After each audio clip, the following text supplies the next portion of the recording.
રૈયા વિસ્તારના TP final plot number survey number 156માં જુદા જુદા વાણિજ્ય પ્રકારના જે દબાણો હતા, જે યુએલસીના ફાજલ પ્લોટ હતા, સરકારશ્રીને નિહિત થયેલા, એનું દબાણ આજે ખુલ્લું કરાવીએ છીએ.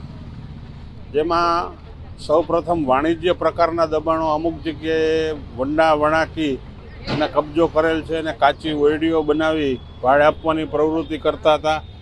પછી ગેરેજ ટાઈપના અમુક બીજા ફેબ્રિકેશન વર્કના એ ટાઈપના જે વાણિજ્ય પ્રકારના દબાણો છે એ આજે અમે ખુલ્લા કરાવવા જઈ રહ્યા છીએ. અંદાજિત 5000 ચોરસ વાર જેટલી જગ્યા છે અને એની કિંમત આશરે 45 કરોડ રૂપિયા જેવી ગણાય.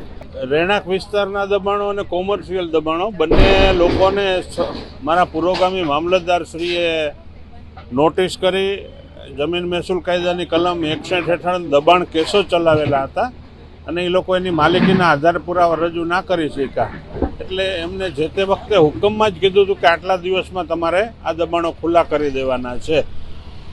છતાં એ લોકોએ ખુલ્લા ન કર્યા. એટલે મુદત પૂરી થયા પછી અમે એમને નોટિસ કરી હતી આ બધા ધારકોને.